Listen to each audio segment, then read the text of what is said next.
It is 21:17 UTC on June 3, 2026. The NOAA Space Weather Prediction Center has just pushed out an alert that most of the country will sleep through. A G3 strong geomagnetic storm watch, in effect for June 4 and June 5. Less than 18 hours earlier, at 01:36 UTC, a sunspot region most people had never heard of, NOAA Active Region 4455, released an M9.5 class solar flare. That alone would have been the headline of the week in a normal year. But this was not a normal day. Because Region 4455 was not finished. It fired again. And again. By the time the day was over, that single magnetic complex on the Sun had produced 3 significant flares, including a confirmed X10 event, and had pushed Earth's communications into an R2 moderate radio blackout, while the rest of the planet went about its evening. And here is the part nobody is putting on cable news. This X1.0 flare did not come in isolation. It came stacked, on top of a G4 severe geomagnetic storm watch that was already running through June 1 and June 2 from a coronal mass ejection that left the Sun on the evening of May 30. So in a 96-hour window, we have a G4 watch, a triple flare event, and a fresh G3 watch, and that is just what is happening above us. Below our feet, in the same 14-day window, the planet has been doing something equally strange. A magnitude 6.6 earthquake along the southern East Pacific Rise on May 20.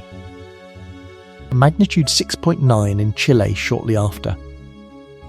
Klyuchevskoy volcano on the Kamchatka peninsula has been raised to the red aviation alert level by CVERT, the Kamchatkan Volcanic Eruption Response Team, and Krasheninnikov, a volcano that has not erupted in modern recorded history, has woken up. I want you to sit with that for a moment. 5 major geophysical and space weather events. 14 days. Same planet.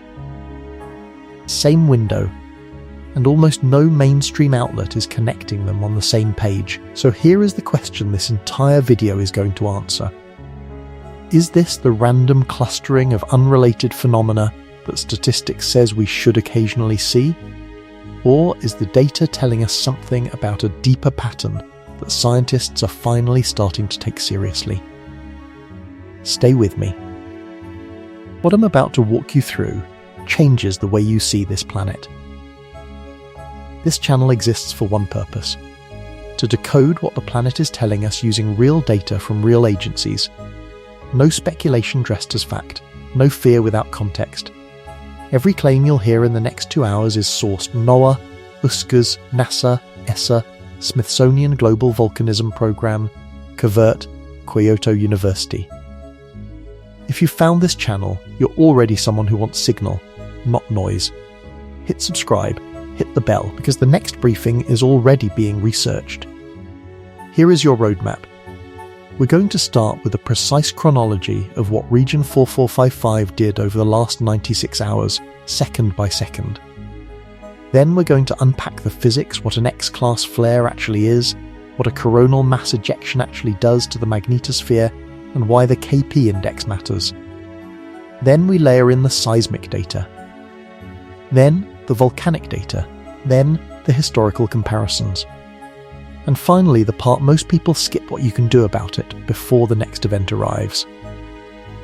Let's get into it. Before we go further, if you've been watching this channel for a while, you know we don't sensationalize, we read the actual data. If that kind of content matters to you, hit subscribe and the bell right now so you never miss a briefing. Alright, let's get into it. The story of Region 4455 begins quietly. The active region rotated into Earth-facing view in late May, classified by NOAA as a relatively modest magnetic complex. Beta-gamma morphology. A few small sunspots. The kind of region that solar forecasters note but do not lose sleep over. By May 29, that had started to change. The region was growing. Magnetic flux was emerging faster than the surrounding photosphere could relax. Helioseismic imaging from NASA's Solar Dynamics Observatory showed the sunspots reorganizing into a delta configuration, the most volatile sunspot class there is. A delta sunspot is one where opposite magnetic polarities exist within the same penumbra. The boundary between them is a knife edge. When that boundary reconnects, it releases energy on the scale of billions of hydrogen bombs. By the evening of May 30, the first major signal came. A long-duration eruption left the Sun's surface. The coronal mass ejection that followed was massive, measured in the LASCO C2 and C3 coronagraphs aboard the SOHO spacecraft as a halo CME, meaning its expansion was wrapping around the entire Sun from our vantage point. That is the signature of an Earth-directed event. NOAA's modelling team at the Space Weather Prediction Centre ran the Werso-Enlil ensemble. The result was clear enough that they issued the upgrade publicly, G4 Severe Geomagnetic Stormwatch for June 1 and June 2. That is a level reached only a handful of times per solar cycle. The CME arrived. Solar wind speed at the L1 Lagrange point, where the Discover and ACE spacecraft sit, jumped from a baseline of around 350 kilometers per second to over 700.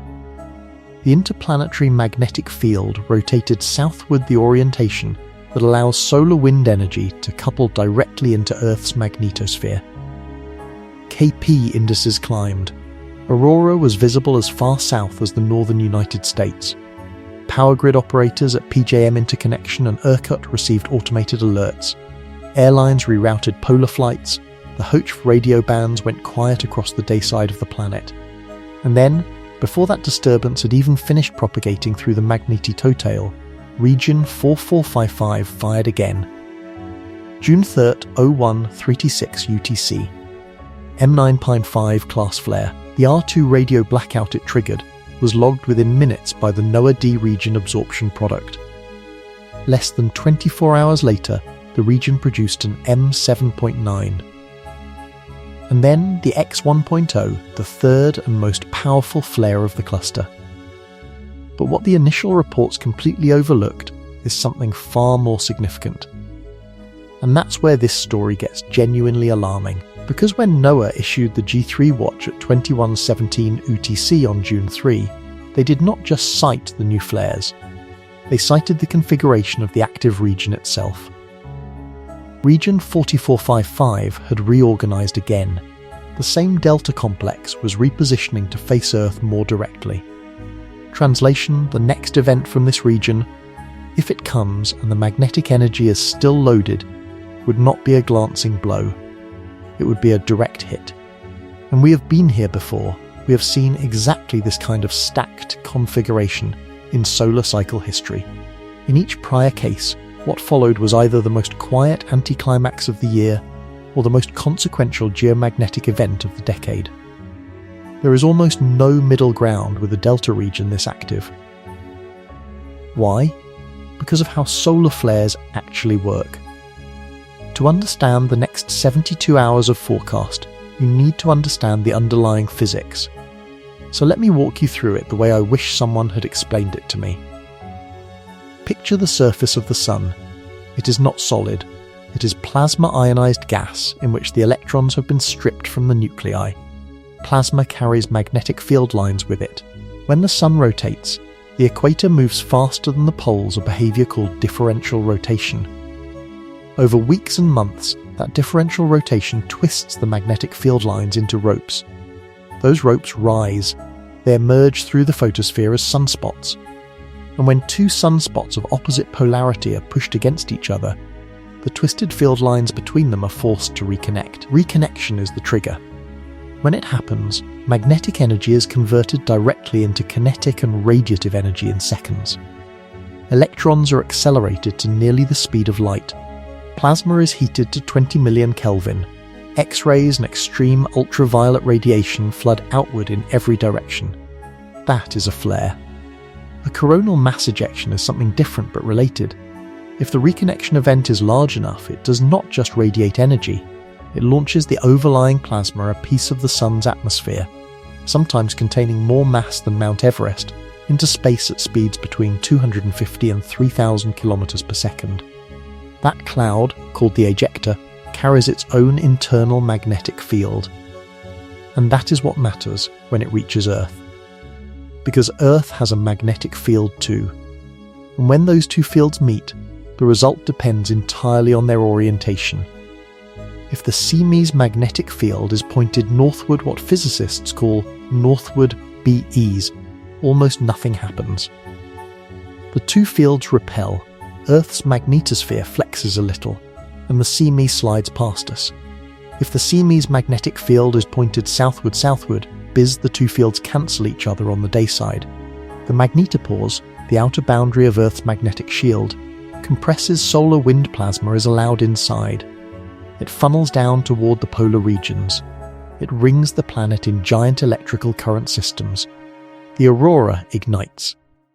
Voltages are induced in long conductors pipelines, power transmission lines, undersea cables, and those voltages can drive currents that overload transformers.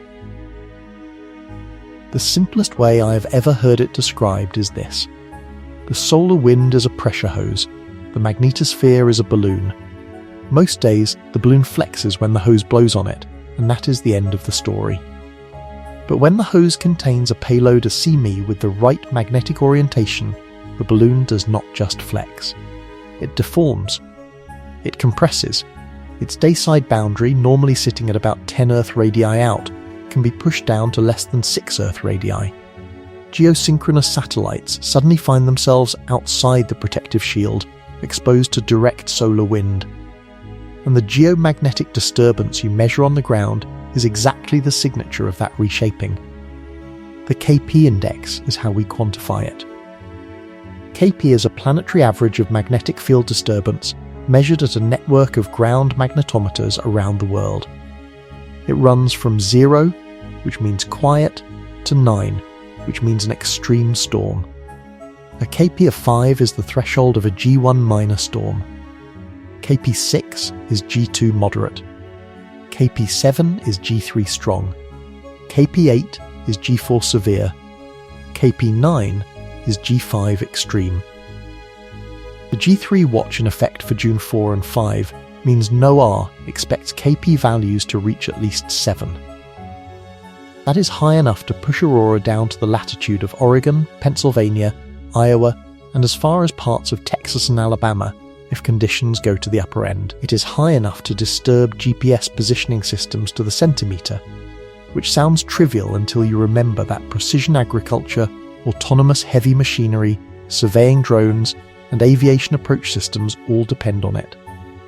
It is high enough to force high-frequency radio operators, including the emergency communications networks, that hospitals and airports keep as backup into degraded mode. And this is where the numbers start to look genuinely strange. Because the KP index for the storm that hit on June 1 and June 2 after the May 30 CME peaked higher than the modelling expected. NOAA's WUSAR-Enlil ensemble had centred its predicted peak near KP7. The actual peak ran closer to KP8 for a few 3-hour windows. That overshoot tells the forecasters something important. The CME was either denser than estimated, faster than estimated, or carried a stronger embedded magnetic field. Each of those possibilities matters. Because if the underlying assumption that region 4455 is producing relatively standard energetic events is off, then the next CME from this region may also exceed forecast. Now layer in another piece. The disturbance storm time index. This is the second key number. While KP captures rapid magnetic field disturbance, DIST captures the strength of the ring current the band of charged particles that circles Earth at altitudes between 3 and 8 Earth radii during a storm. The more negative the DIST number, the more current is flowing, the more deformed the magnetosphere has become, the more energy has been deposited. The May 2024 G5 event, often called the Gannon storm, recorded a DIST of approximately -412 nanotesla. That was the strongest geomagnetic storm since the October 2003 Halloween storms, which peaked near -383. For reference, the 1989 Quebec event reached approximately -589. The Carrington event in 1859 is reconstructed from auroral and magnetic records to have been somewhere between -800 and -1750. The G4 storm of June 1 and 2 this year recorded a DIST peak near -165. That is significant but not historic. The reason matters. The Ds stayed lower than the May 2024 event because the CME hit Earth with a glancing trajectory rather than a head-on geometry. Most of the storm energy passed beside us, not through us. Lucky, but it tells you something else. It tells you the next CME from this same region, if it leaves the Sun from a slightly different longitude closer to disk center, will not be glancing. It will be direct. And a direct hit at the speeds and densities region 4455 has been generating would not produce a DEAST of -165. It would produce something much deeper. What about the other measurement you keep hearing, the X-class number itself? That number is a logarithmic measure of peak X-ray flux from the flare as observed by the GOES satellites. An X1 flare is 10 times more powerful than an M1. An X10 is 10 times more powerful than an X1. The June 3 X1.0 event sits at the lower end of the X-class. It is significant, but not extraordinary. Compare it to the X9.0 flare from October 3rd, 2024, or the X8.7 from May 14th, 2024. By X-ray flux alone, this week's flare is roughly an order of magnitude less powerful than the largest of solar cycle 25. And yet, and this is the part that does not sit easily, the geomagnetic consequences of this week's events are arriving in a stacked configuration that the bigger isolated flares of 2024 did not produce. Why? Because consequence is not the same as flare magnitude. Consequence depends on the CME, its speed, its density, its magnetic orientation, and the state of the magnetosphere when it arrives. And right now, the magnetosphere is already disturbed from the June 1 to 2 event when the next one arrives. Imagine pushing a child on a swing. If you push at the wrong moment, almost nothing happens. If you push at the natural rhythm at the resonant frequency, even a small push builds the swing higher and higher. Geomagnetic storms behave the same way. A second CME arriving while the magnetosphere is still recovering from the first does not produce twice the disturbance. It can produce 4 times the disturbance because the system is already energized. This is called preconditioning. And preconditioning is the reason the May 2024 G5 event was so consequential. It was not one CME. It was a sequence at least 5 distinct ejecta arriving in rapid succession over 36 hours. Each one hit a magnetosphere that had not had time to relax. We are watching that exact preconditioning setup unfold right now. The June 1 to 2 G4 storm has the magnetosphere already in an elevated state. The G3 watch for June 4 to 5 is for a separate CME from a separate flare. And region 4455, the source of the new flares, is still loaded with magnetic energy and rotating toward the most geo-effective longitudes. I want to pause here and quote something directly from NOAA's June 3 alert, because the language matters. Quote, "A strong geomagnetic storm G3 watch has been issued for 04 and 05 June 2026 due to the anticipated arrival of multiple coronal mass ejections from solar flares produced by NOAA region 4455. End quote. Read that again. Multiple coronal mass ejections. Plural, from a single region. That is not a standard phrasing. NOAA does not issue plural CME watch language lightly. It is the language that was used in May of 2024 before the Gannon storm. We have to be precise here. NOAA is not predicting another G5 event. Nobody serious is predicting a G5.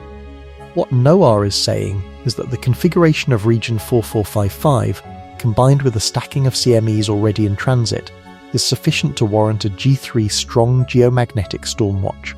The forecast envelope includes the possibility of escalation to G4 if conditions exceed central estimates exactly as the June 1 event did. In plain language, they are telling us, in the careful language they use, that the realistic worst case is severe. And they are telling us this on June 3, the day after the Sun produced 3 significant flares in 24 hours from the same active region, while another active region nearby is also growing. That covers the trigger event and the science behind it. But here is what the initial coverage got completely wrong. Nearly every cable news segment that mentioned the G3 watch framed it as a singular space weather event, an isolated story, something to look at briefly and move past. The real story is not the watch. The real story is the cluster. Solar, seismic, volcanic, all within 14 days, all on the same planet. And the question we need to answer is whether that clustering is a coincidence, or whether the data is telling us something else. Section 2. Let me set the stage with history. Because the only honest way to read what is happening right now is to compare it against what has happened before. And the historical record on geomagnetic and seismic events is extraordinarily rich. Brief September 1st, 1859. A British astronomer named Richard Carrington was sketching sunspots through a telescope in his private observatory in Redhill, England. At 11:18 in the morning, he saw something he had never seen before. 2 brilliant beads of white light flashing across a sunspot group. They lasted about 5 minutes. He recorded the observation, not realizing he had just become the first human being to witness a solar flare. 18 hours later, the most powerful geomagnetic storm in recorded history hit Earth. The aurora was seen in Cuba, in Hawaii, and Colombia. Compass needles in observatories around the world swung wildly.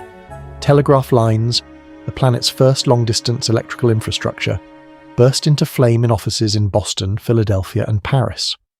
Operators received electric shocks. Some lines continued transmitting messages with the batteries entirely disconnected, powered only by the geomagnetic induction in the wire itself. Breathe. We have reconstructed the parameters from ice core records and historical magnetic observations. Carrington class CME speed, approximately 2,380 km per second. Estimated peak dist, between -800 and -1,050 nanotesla.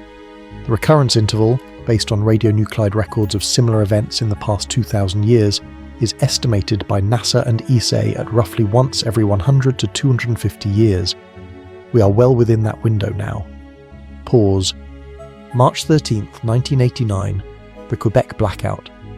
A G5 extreme geomagnetic storm pushed by a CME from Active Region 5395 itself, a notorious complex that had been producing X-class flares for weeks, hit Earth with a peak dist of approximately -589 nanotesla. The Hydro-Quebec power grid, which transmits electricity from northern hydroelectric stations to southern population centres along very long transmission lines, was particularly vulnerable. Geomagnetically induced currents DC offsets driven into the ACT-grid by the changing magnetic field overloaded a series of static VAR compensators in the Legrand complex. Within 92 seconds, the entire grid collapsed. 6 million people lost power for 9 hours. In the middle of a Quebec winter night. Multiple transformers were permanently damaged. The economic cost ran into hundreds of millions of dollars. The October to November 2003 Halloween storms. A solar active region produced 17 major flares over 14 days, including an X28, the most powerful flare ever directly measured. Multiple G5 events were registered. The Wide Area Augmentation System, used by US Aviation, was taken offline for 30 hours. Several satellites suffered permanent damage. A Mars-orbiting spacecraft, Mars Odyssey, lost a science instrument. Astronauts on the International Space Station were ordered into the shielded section of the Russian Zvezda module. Aurora was seen in Texas, Florida, and as far south as the Mediterranean. May 10 to 12, 2024, the Gannon storm. The largest geomagnetic storm in 21 years. KP peaked at 9. Dist at approximately -412 nanotesla, aurora was visible across the continental United States, including states that virtually never see it: Florida, Mexico, southern Texas. Starlink satellites in low Earth orbit experienced significantly elevated atmospheric drag and had to perform emergency station-keeping maneuvers. 46 satellites were lost in the days that followed, attributed at least in part to the storm's effects on thermospheric density. Farmers using GPS-guided tractors during spring planting lost positional accuracy and had to halt operations. Polar flights were rerouted. The financial cost to satellite operators alone was estimated in the high hundreds of millions of dollars. When we lay this event against the historical record, something stands out. Region 4455 is producing energy releases 3 significant flares in 24 hours, with another active region 4459 also producing M-class activity at a tempo that resembles the leading edge of those historic episodes more closely than the quiet middle of a solar cycle. We are not in 1859. We are not in 1989. We are not yet in May 2024. But we are sitting in a configuration that matches the early hours of how those events began. The question isn't whether this has happened before. The question is, what happens next? We're at the halfway point, and I want to stop here for just a second. If you're still watching this, you're the exact person this channel is built for. The next section is where we pull back and look at the bigger picture, and the connections we're about to draw are not ones you'll hear on mainstream news. Before we continue, if you haven't subscribed yet, do it now. This kind of research takes serious time. Your subscription makes it possible. Alright, let's keep going. So far we have looked at the solar story, the flares, the CMEs, the storm watches, but the planet has not been quiet beneath our feet either. And this is where, in my opinion, the data gets genuinely interesting, because the same 14-day window that brought us the X110 flare and the G4 to G3 storm sequence has also produced an unusual concentration of seismic and volcanic activity. Let me walk you through it methodically. May 17, 2026, a magnitude 5.7 earthquake strikes off the Kamchatka Peninsula. By itself, a 5.7 is not headline news in a region this seismically active. Kamchatka sits on the boundary of the Pacific Plate and the Okhotsk Plate, one of the most active subduction zones on Earth. What made this event notable was its location and its timing. It struck close to a small, almost forgotten volcano called Krasheninnikov, which had not erupted in modern observation. Within hours, covert seismologists began noting an increase in shallow volcanic tremor underneath Krasheninnikov. By the following day, the volcano was erupting. According to the Smithsonian Global Volcanism Program, this is the first confirmed eruption of Krasheninnikov in the modern instrumental record, with the prior eruption inferred from geological evidence to have occurred several centuries ago. May 20, 2026. A magnitude 6.6 earthquake strikes along the southern East Pacific Rise. This is not a subduction zone.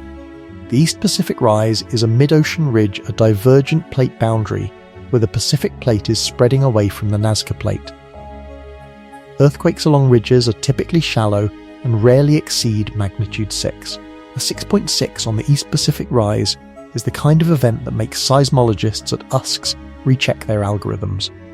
Late May into early June 2026, a magnitude 6.9 in Chile, recorded near the subduction zone where the Nazca Plate dives beneath the South American Plate. The strongest earthquake of the month of May, globally, April 12, 2026, slightly outside the 14-day window, but close enough to mention. A swarm of earthquakes lights up the Juan de Fuca Ridge, off the coast of the US Pacific Northwest.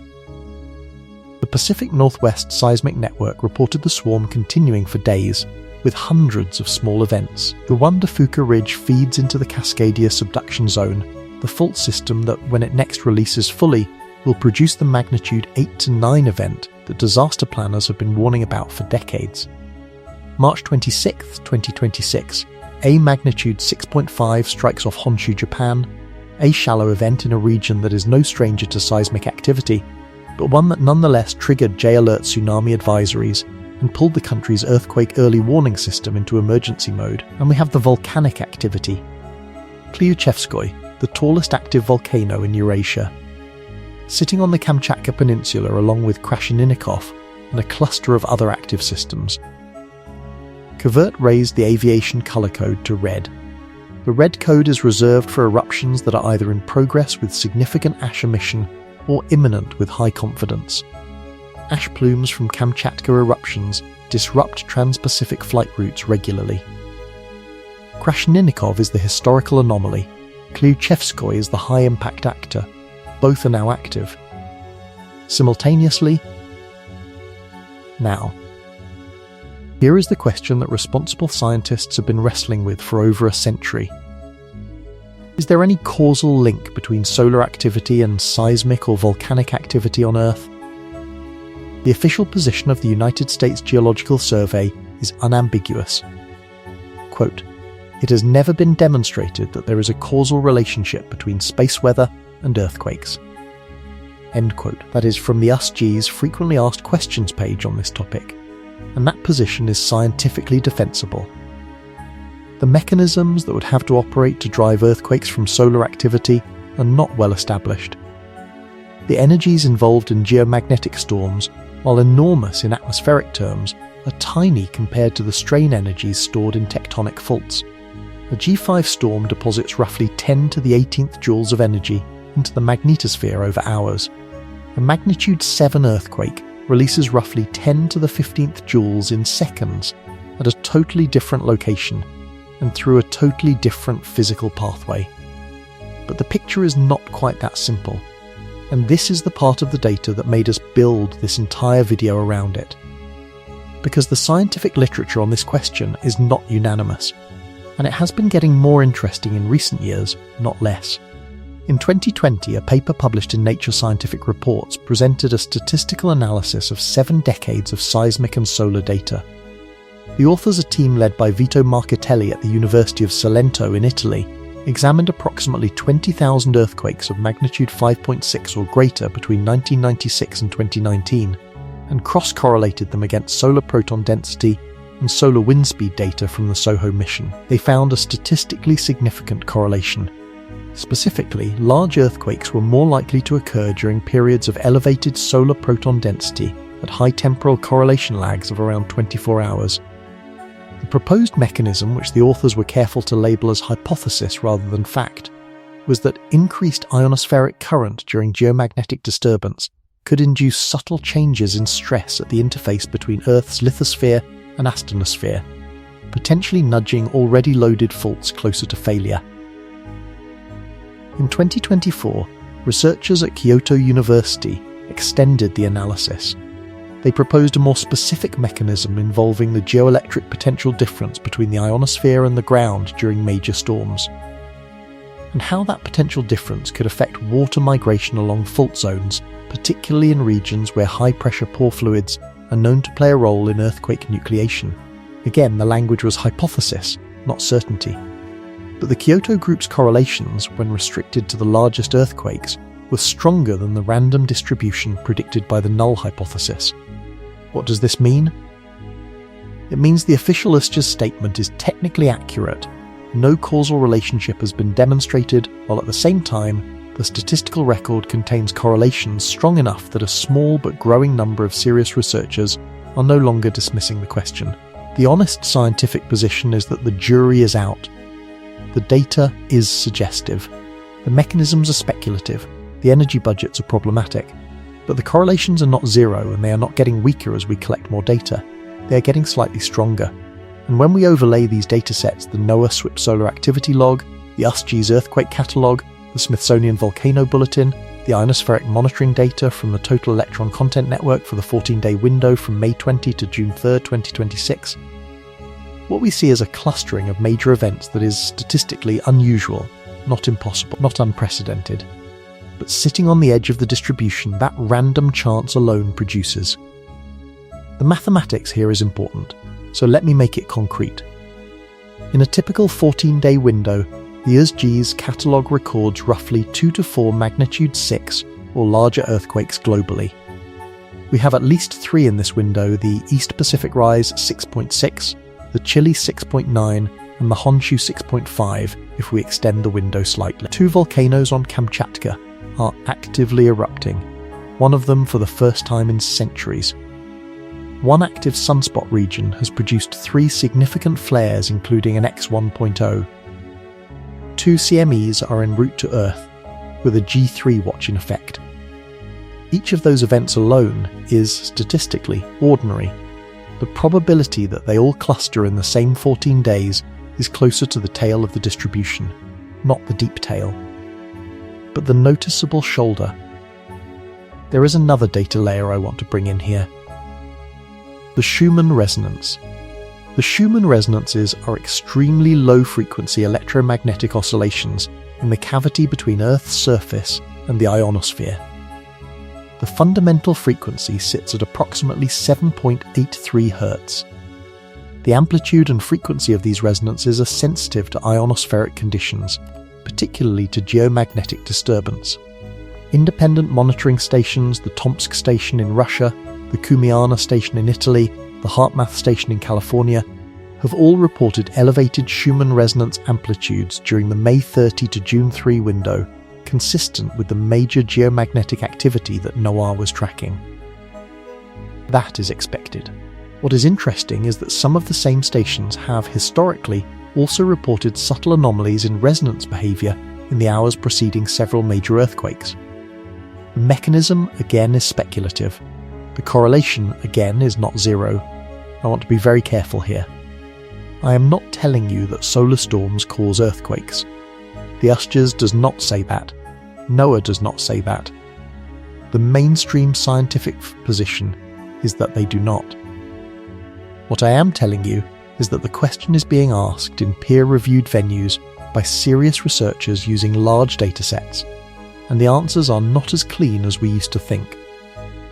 The honest summary is, we don't know yet, and the current event cluster solar, seismic, volcanic, ionospheric sits exactly in the parameter space where the question matters most. There is one more layer to add before we close this section. The geomagnetic field's secular variation. Earth's magnetic field is not constant. It is moving. The magnetic North Pole has drifted from northern Canada towards Siberia at speeds of up to 55 km per year in the last few decades, an acceleration unprecedented in the era of instrumental measurement. The South Atlantic anomaly, the region of unusually weak magnetic field over the South Atlantic Ocean, has been growing and splitting. ESA's Swarm satellite mission has documented these changes in detail. The overall dipole moment, the strength of the planet's magnetic field as measured globally, has been weakening at approximately 5% per century since accurate measurements began. What does that have to do with the events of the last 14 days? Directly, perhaps nothing. Indirectly, possibly everything. Because the magnetosphere is the only shield we have against the kinds of energy releases Region 445P5 is producing. A weaker magnetosphere absorbs less energy. A weaker magnetosphere flexes more under solar wind pressure. A weaker magnetosphere allows more energetic particles to reach the upper atmosphere, the ground, and, for the brave handful of astronauts on the ISS, the human body. The events we are tracking right now are not unusual because the Sun is doing something unprecedented. They are notable because they are arriving against a shield that is very slowly getting thinner. Breathe. That is the data. That is the picture. Now let's talk about what it actually means for you, for the grid, for the planet, and for the next 96 hours. Because the implications are real, they are specific, and they are not what most coverage is telling you. Section 3. Let's start with the infrastructure, because when a G3 watch is in effect, the most immediate question is what could break and how badly. The honest answer is that for most of you, watching this video, the next 96 hours will produce no noticeable disruption at all. Your power will stay on, your internet will stay up, your phone will continue to work. That is the realistic best case, and based on historical precedent, it is also the most likely case. A G3 storm is significant, but it is well within the operating envelope of every major piece of infrastructure designed and hardened in the last 30 years. Breathe, but best case is not the only case. So let me walk through 3 scenarios. Best case, most likely, and worst case. And let me be honest about which is which. Best case. The CME currently en route arrives with northward B's orientation, slides past Earth's magnetic field with minimal energy transfer, and the G3 watch downgrades to G1 or G2 by the time the event peaks. Aurora is visible across northern states, but most southern viewers see nothing. GPS precision degrades by a few meters for an hour or two, mostly noticed only by surveyors and precision agriculture. HF radio operators experience some signal degradation on the day side. Polar flight routes are adjusted but not cancelled. Satellite operators perform routine station keeping. By Friday morning, June 6th, everything is back to baseline and nobody outside the space weather community remembers it happened. Probability, based on historical precedent for G3 watches that did not escalate, roughly 40 to 50%. Pause. Most likely case. The CME arrives with mixed B's orientation. Periods of southward B's drive KP index values up to 7. Aurora extends across the northern two-thirds of the United States. GP's precision degrades meaningfully for several hours, enough that precision-dependent operations, autonomous farm equipment, drilling operations, surveying drones, aviation precision approach systems are degraded or paused. Power grid operators activate enhanced monitoring protocols. Geomagnetically induced currents reach measurable levels at major transformers, but stay within design tolerances. Hope for radio is degraded for 12 to 18 hours. Some Starlink satellites perform thermospheric drag compensation maneuvers. A small number of satellites with marginal operational health may experience temporary anomalies. The financial cost, primarily from operational interruptions in GP's dependent industries, runs in the tens of millions of dollars. By the weekend, baseline operations resume, probability 30 to 40%. Worst case. The CME arrives with sustained southward B's combined with a denser plasma sheath than modelling predicted, against a magnetosphere already preconditioned by the June 1 to 2 event. KP reaches 8 for multiple 3-hour windows. DEST drops below -200. NOAA upgrades the G3 watch to G4 in real time. Geomagnetically induced currents at high-latitude transformers in Canada and the northern United States Manitoba Hydro-Quebec, Bonneville Power, Manitoba's transmission lines, Minnesota's high-voltage grid exceeds standard operating thresholds. Operators implement load shedding to protect equipment. Some transformers run hot. A small number may need to be taken offline for inspection. GPS precision degrades to levels that disrupt aviation, maritime, and precision timing applications, including financial transaction timestamping that depends on GPS-derived universal coordinated time. HAFE emergency communication systems are forced into degraded mode at exactly the time of year when wildfire season is escalating and dependence on those systems is rising. Several lower Earth orbit satellites experience anomalies. The financial cost runs into the hundreds of millions or, in tail scenarios, low billions of dollars. Probability based on the configuration of region 4455 and the preconditioning factor roughly 10 to 20%. I want to anchor those numbers in something real. NOAA's research division, working with academic partners, has estimated that a Carrington-class event hitting modern infrastructure today would cost between $1 and $2 trillion in the first year, with recovery times of 4 to 10 years for the worst affected regions. Lloyd's of London, the insurance market, ran an independent analysis and reached similar conclusions. The US National Academy of Sciences ran a separate study and put the upper bound at $2 trillion in direct economic damage. That is the Carrington case. The current G3 watch is, mathematically, perhaps 2 orders of magnitude less than Carrington. So we are not anywhere near that scale this week. But the cost function is not linear. Every step up the scale costs disproportionately more. Now let's talk about the people and systems that are exposed. Aircrew flying at high altitudes, particularly polar routes, experience elevated radiation doses during major geomagnetic storms. The FAR's Flight Safety Office and Eurocontrol have protocols in place. Polar flights from North America to Asia get rerouted. The cost per rerouted flight runs in the tens of thousands of dollars. Astronauts on the International Space Station follow established protocols and shelter in the Russian Zvezda module's shielded section during the peak of a major storm. Their exposure during a G3 event is elevated but within long-term safety limits. The financial sector matters more than people realise.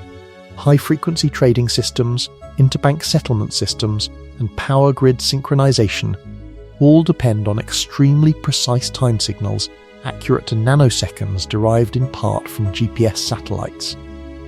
When GPS positioning degrades, GPS timing usually degrades too. although the timing signal is more robust. A severe geomagnetic storm can introduce timing jitter measured in microseconds at GPS receivers. For most users, microseconds is invisible. For markets making millions of transactions per second, microseconds matter. The Chicago Mercantile Exchange and NASDAQ operate redundant atomic clock backups exactly for this reason. They generally hold, but they have been pushed close to failure in past G5 events.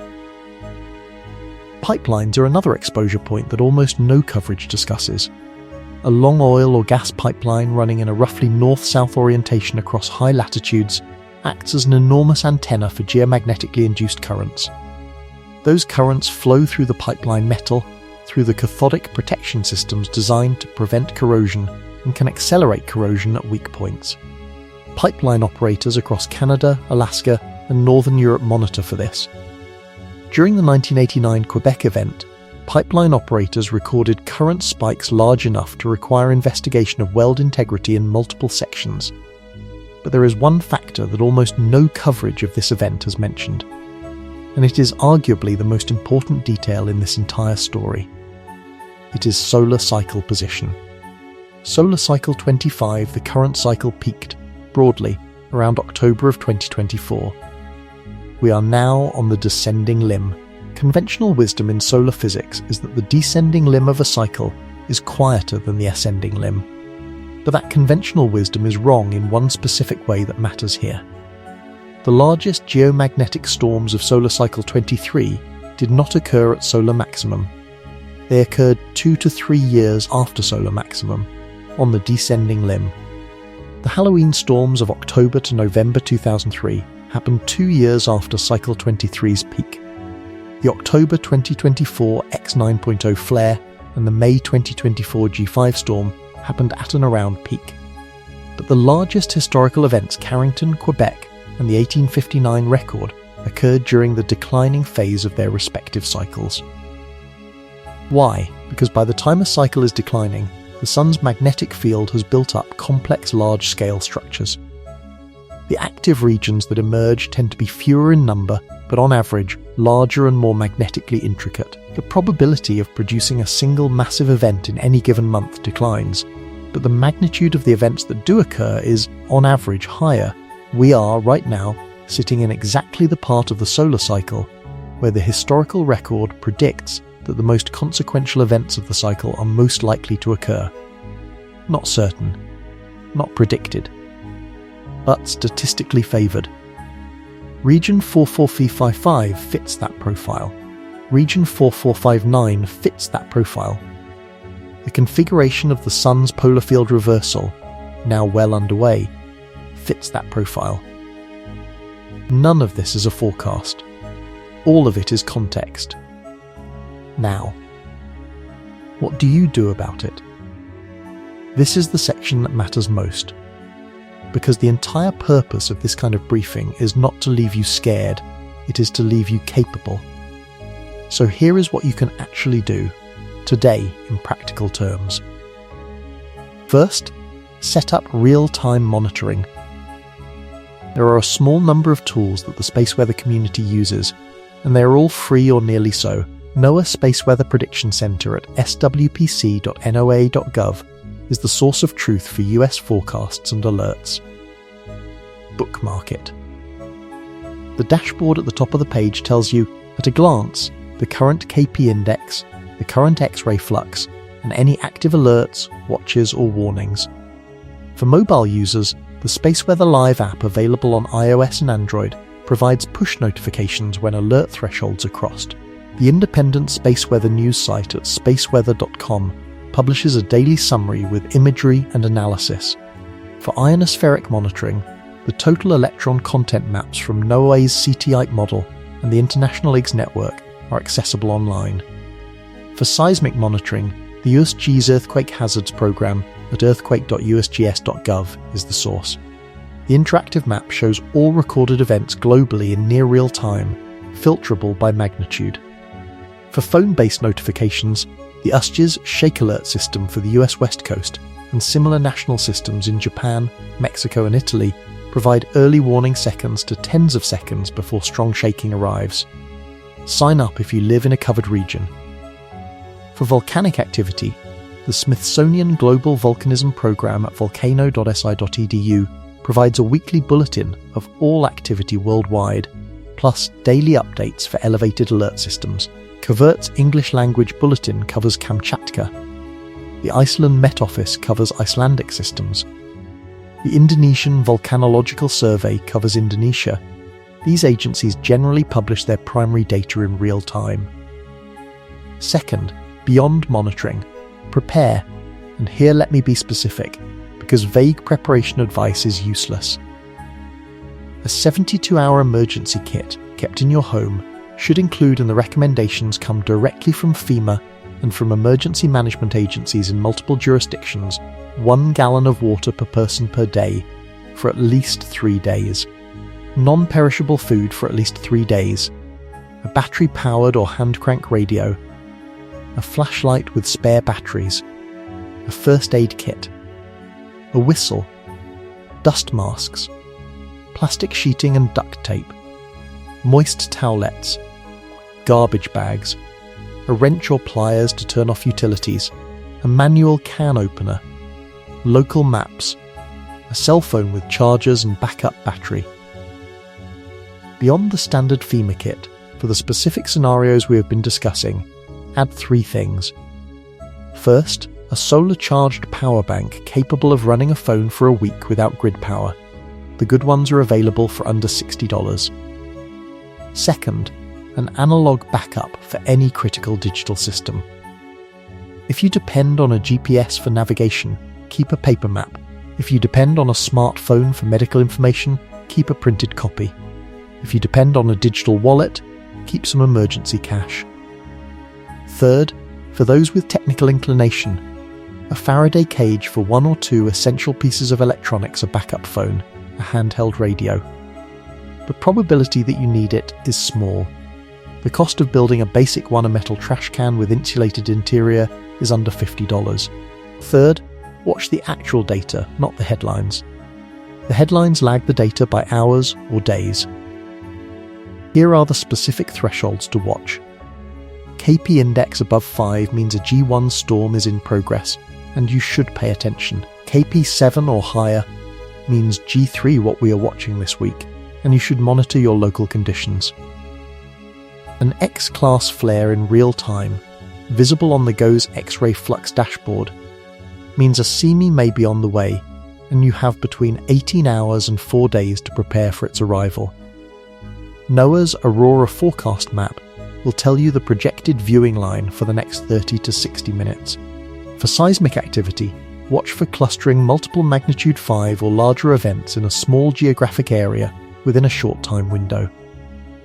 Earthquake swarms are how subduction zones, mid-ocean ridges, and volcanic systems telegraph stress changes before larger events occur. For volcanic systems, watch for SO2 elevation, sustained tremor, and rapid ground deformation measured by GPS tiltmeters. The signs are there if you know where to look. Fourth, and this is the part I think matters most, share this video with someone who needs to see this data. Not as marketing. As a public service, because the difference between a population that knows what is happening and a population that is caught unaware is the difference between a manageable event and a crisis. The 1989 Quebec event caught North American grid operators almost completely by surprise. The 2024 Gannon storm caught most of the public by surprise. The next one will catch fewer people by surprise, only if the information reaches them in time. You can be part of that. Let me bring us back to where we started. June 3, 2026, 21:17 UTC. NOAA issues a G3 strong geomagnetic storm watch for June 4 and 5. The Sun has just produced 3 significant flares in 24 hours from Active Region 4455, including a confirmed X1.0. 2 coronal mass ejections are in transit toward Earth. Region 4455 remains loaded and is rotating toward more direct Earth facing geometry. On the planet below, 2 volcanoes on the Kamchatka Peninsula are erupting, including one for the first time in centuries. The East Pacific Rise has produced a 6.6, Chile has produced a 6.9, the Honshu coast has shaken, the Wanda Fuka Ridge is in swarm. The magnetosphere is preconditioned from the June 1 to 2G4 event. The data is not telling us anything is certain. The data is telling us we are sitting in a configuration that is, statistically, on the noticeable shoulder of the distribution, where unusual things have, in past cycles, happened.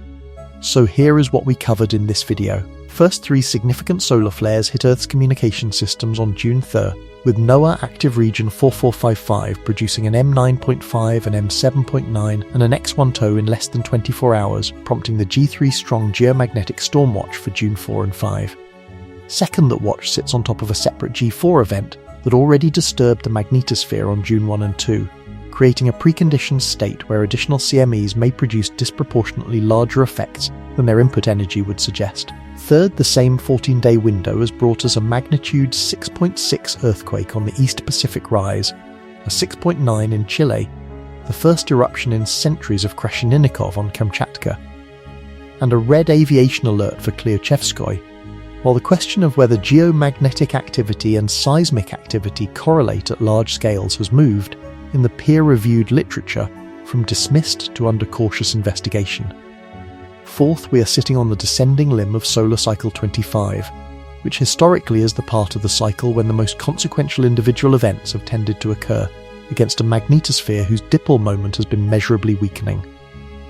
Fifth, the realistic worst case for the next 96 hours is significant but not historic, the most likely case is meaningful but recoverable, and the simple actions of monitoring NOAA, preparing a basic 72-hour kit, and watching the actual data rather than the headlines will keep you informed and capable. The planet has always been this active. What has changed is our ability to read it in real time. We have a fleet of spacecraft watching the sun, a network of magnetometers around the globe, a seismometer in every active region, GPS tiltmeters on every dangerous volcano, and supercomputers running forecast models that did not exist a generation ago. The story the data is telling right now is one we all need to hear, not because the sky is falling, it is not, but because the systems we depend on, power, communication, navigation, finance, food, were built in an era when nobody really expected what the sun does once or twice per century. We live in that era of expectation now. The next briefing is already being researched. The data is coming in faster than ever, the instruments are sharper, the models are better, and the story the planet is writing with its solar storms, its earthquakes, its volcanic awakenings, its magnetic field changes is one we will keep covering calmly, accurately, with citations, briefing after briefing. If this video gave you something valuable, share it. Subscribe, hit the bell, because the next briefing is already being researched, and you are going to want to be there for it. This is your space weather and geophysics briefing. Stay informed.